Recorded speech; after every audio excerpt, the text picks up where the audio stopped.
Shri Saugata ji. Thank you, very well spoken. Kathir Anand. Sir, I rise to speak on the supplementary demands for grants. I would have been happy if the finance minister was here. The whole house looks like a desert. And the finance minister is not there. Out of the two ministers of state, only one is there. And one minister for tribal affairs is there, and law minister. The others are all escaped. What is the point of speaking if the ruling party does not stay? Anyway, sir, the government is going to enhance its spending by a little over rupees 58,000 crores, with about a third of this being allocated to subsidies. Gross additional expenditure matched by savings of the ministries and departments and by enhanced receipts is rupees 70,000 crores. Sir, additional 14,524 crores have been given for MG-NREGA. This would take total MG-NREGA bill to rupees 771.75 crores, which is lower than 89,150 crores last year. Regarding MG-NREGA, I am saying that this union government is being cruel to West Bengal. It has deprived us of 7,300 crores. People who have worked for NREGA, they are being deprived of their wages. I have never heard of such a government here. You will have to pay for this cruelty to West Bengal farmers.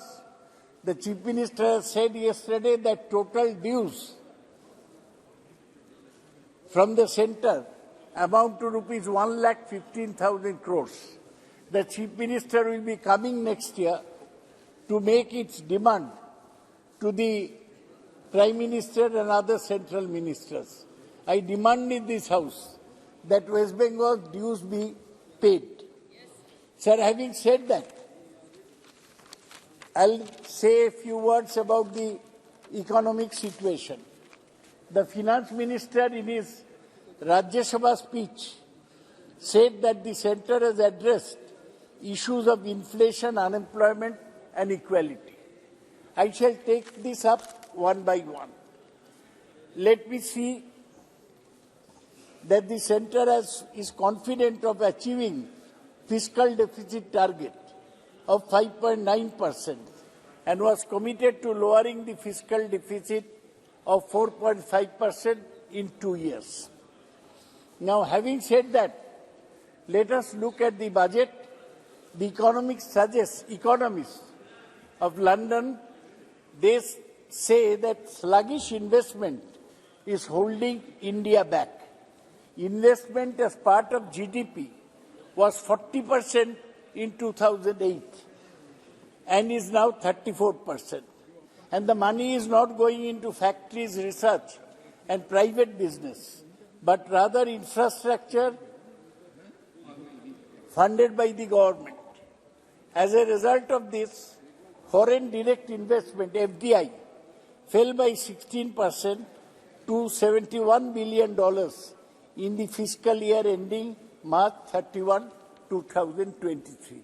FDI is falling. Finance Minister said that all is right in the state of Denmark. Sir, of the 120 billion worth of projects scheduled to be completed by 2023, only 72 billion was finished. So this is the condition of infrastructure. I came across an article by Ishwar Prasad, Cornell professor. He said that the country's infrastructure has many gaps in supporting a vibrant manufacturing sector. The educational sector is not equipping young people with the vocational and educational skills needed for a modern economy. Sir, job growth has been weak, with little net employment creation in the manufacturing and service sectors. This raises fears of social instability. People go unemployed, society will be disturbed. Endemic corruption, Professor Prasad says, continues to hold back business dynamism, as politically well-connected conglomerates have accounted for significant share of growth, leading to a concentration of economic power. Sir, a well-functioning legal system, a free press, and other checks and balances are key to maintaining investor confidence. This government has been prickly about criticism, so this has held back investment. अगर लोगों को चिंता रहता है कि सरकार कोई भी खिलाफ में बोलेगा उसको पीछे पड़ जाएगा ईडी सीबीआई को लेके, कोई आके इन्वेस्ट नहीं करेगा. So now I am reading Financial Times is the most respected economic journal in the world. What they say about Indian economy? They say Indian, we are talking about stock market. Indian upper middle class that invests in local stock market accounts for 3%. In China it is 13% and it is 55% in USA. So very low percentage of people invest in the stock market. The benefits of India's growth has been distributed shockingly unequally, whereas its share of GDP going to the top 1% grew. In China, between 80 and 2010, it rose from 7% to 13%. In India, it rose from 10% to 22%. So inequality is there. India today is more unequal than even post-apartheid South Africa and Putin's Russia. The biggest क्या? Sir, again, I am not talking. This is Financial Times. Uday, see, you are one person who read a few business magazines. 216. Sit down. You are not like 216 ये कहता है sir that the debate on the supplementary grants shall be confined sir, to the items now, when we talk about the same and no discussion may be raised on the who's original grants nor policy of underlying. Stock market? ये वही सारे बोल रहे हैं sir, इनको demands of grants पर बोलने के लिए Financial Times says, क्या प्रॉब्लम क्या है? Financial Times says you confined to that demand biggest does not beneficiary of stock market is, no, I am not saying this, is Gautam Adani, whose connection with Modi goes back to the aftermath Don't speak of such Gujarat words. Times. I am not saying. Remove these Financial words. Times. Sir, It will not go Financial into the Times. records. Modi Adani It will connection not go into the is records, mentioned by Gautam. Financial Times. नहीं sir, क्या हो? ये ऐसा नहीं है. चलो आगे What is बोलो. happening? नहीं केवल डिमांड्स ऑफ ग्रांट्स पर बोलेंगे Sir. सर, ये गलत है.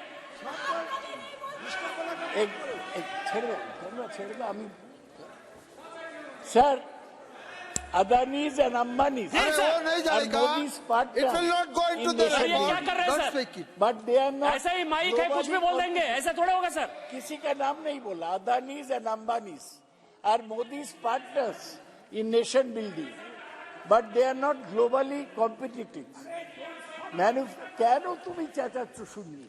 अरे आप यहाँ देख. You address here to the chair. Sir, they are Adani, Ambani are not speak, globally competitive Why you are repeating? entrepreneurs. It will not go into the Sir. records.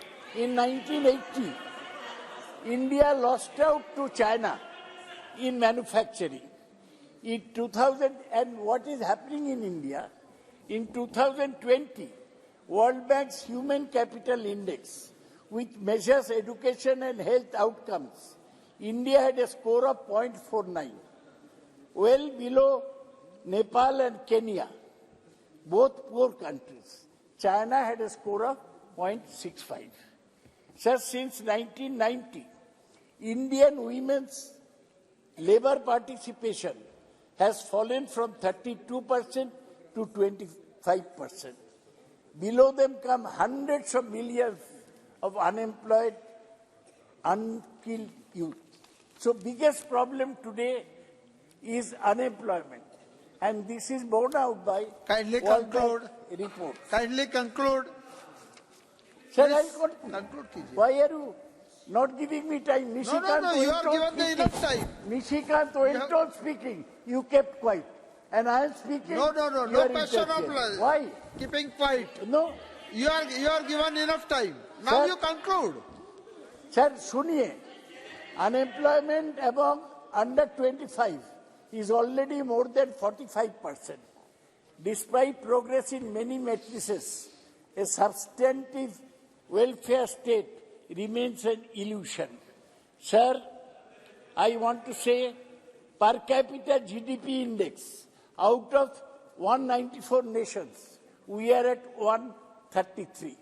Sir, from 2014 to 23, price of rice has risen by 56%, wheat by 59%, milk by 61%. Impact of growth is not being felt on the ground. Literacy is only 74%. Sir, unemployment rate for 15 to 24 years is 23%.